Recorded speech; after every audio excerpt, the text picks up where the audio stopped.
Hello friends, అందరికీ నమస్కారం అండి. సరికొత్త రుచికరమైన కర్రీతో మీ ముందుకి. ఈరోజు నేను చూపించబోయే వంటకం గోంగూర పప్పు. ముందుగా ఒక కప్పు కందిపప్పుని మీడియం ఫ్లేమ్లో పెట్టుకొని దోరగా వేయించుకోవాలి. 5 నుంచి 6 నిమిషాల వరకు పడుతుంది. 2-3 చుక్కల ఆయిల్ని వేసుకుంటే పప్పు అనేది అంటుకోకుండా నీట్గా సెపరేట్గా ఉడుకుతుంది.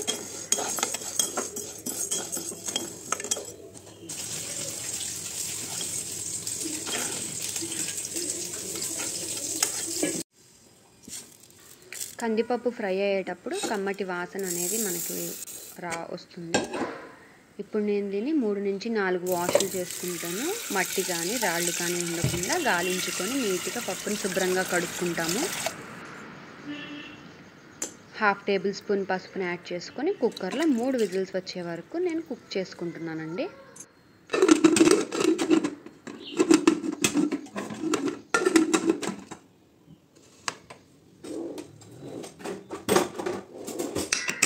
ఈ పప్పులోకి నేను తెల్ల గోంగూరని తీసుకుంటున్నాను. కాడలు చూసారా తెల్లగా ఉన్నాయి. ఇది తెల్ల గోంగూర. నేను 2 కట్టలు సరిపోతుంది అనేసి తీసుకున్నానండి ఒక బౌల్ ఆఫ్ కందిపప్పుకి. ఇప్పుడు నేను ఒక్కొక్క ఆకుని విడదీసేసి శుభ్రంగా 2-3 సార్లు కడుక్కుంటాను. మట్టి కానీ దుమ్ము కానీ ఏమన్నా ఉన్నప్పుడు వాటర్లో పోతుంది. నీట్గా వాష్ చేసుకుని అప్పుడు కర్రీలో యాడ్ చేసుకుంటాను. పులుపు ఎక్కువగా తినాలనుకునే వాళ్ళు ఇంకొక కట్టను యాడ్ చేసుకోవచ్చు. ఫస్ట్ విజిల్ వస్తుందండి. ఆకు కూడా రెడీ అయిపోయింది, పక్కన పెట్టేసుకున్నాను.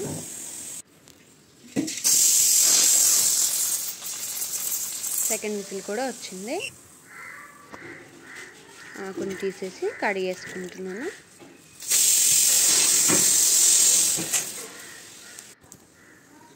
నెక్స్ట్ థర్డ్ విజిల్ కూడా వచ్చేస్తుంది. ఓకే, ఇప్పుడు స్టవ్ ఆఫ్ చేసేసుకొని ఈ లోపు నేను ఆవిరిపోయే వరకు కుక్కర్ది ఆనియన్స్, పచ్చిమిర్చి సన్నగా తరిగి పెట్టుకుంటానండి. అలానే గోంగూరను కూడా కట్ చేసుకోవాలి.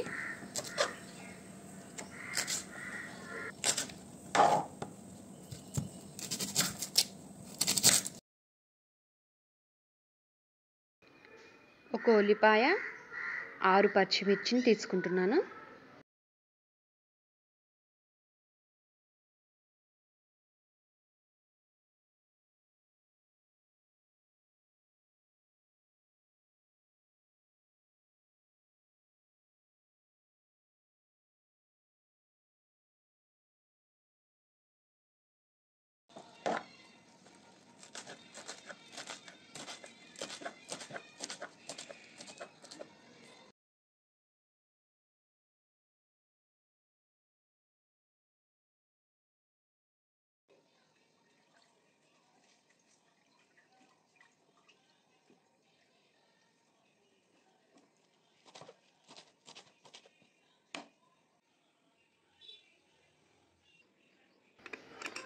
ఆవిరిపోయిందండి. ఇప్పుడు నేను విజిల్ తీసేసి కుక్కర్ మూత తీసాను. చూసారా పప్పు అనేది ఎలా ఉడికిందో ఇండివిజువల్గా కనిపిస్తుంది. పప్పు కూడా పచ్చిమిర్చి, ఉల్లిపాయ, గోంగూరని కట్ చేసుకొని పెట్టుకున్నాం కదా, ఇవన్నీ యాడ్ చేసేసుకొని వాటర్ అనేది తక్కువగా అనిపించినప్పుడు ఒక గ్లాస్ ఆఫ్ వాటర్ని యాడ్ చేసుకుంటున్నాను. ఇక్కడ నేను కారం కూడా వేసేసుకున్నానండి. ఇప్పుడు మళ్ళీ నేను ఒక 2 విజిల్స్ వరకు తెప్పిస్తాను.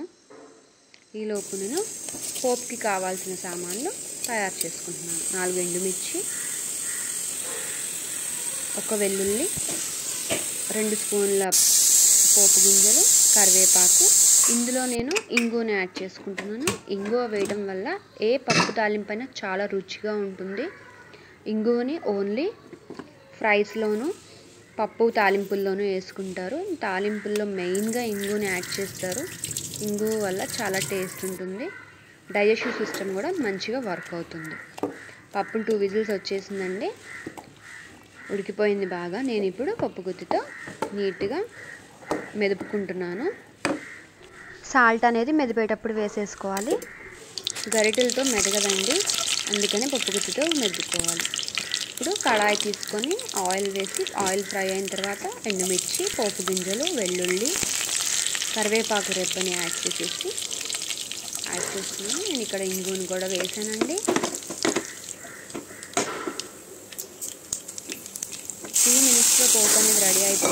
ఇప్పుడు మనం పక్కన మెదిపి పెట్టుకున్న పప్పును తీసి పోపులో యాడ్ చేసేసుకోవాలి.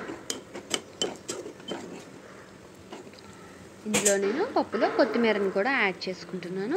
ముందుగానే కట్ చేసి పెట్టుకున్న కొత్తిమీరను తీసి పప్పు మీద గార్నిష్ చేసేసుకున్నాను. పప్పు చాలా బాగా వచ్చిందండి, చూడటానికి బాగుంది, తింటే కూడా చాలా రుచిగా ఉంది. నేను టేస్ట్ చేశాను. ఎందుకంటే మనం ఎవరికైనా సర్వ్ చేసేటప్పుడు ఉప్పు సరిపోయిందా లేదా అనేది కూడా చెక్ చేసుకోవాలి. మెదిపేటప్పుడు ఉప్పు వేసుకున్నాం కాబట్టి చూసి వేసుకుంటూ ఉండాలి. ఇప్పుడు సర్వ్ చేసేసుకున్నాము. Thank you for watching. Please subscribe our channel. తప్పకుండా మరిన్ని వీడియోస్ కోసం ఫాలో అవ్వండి.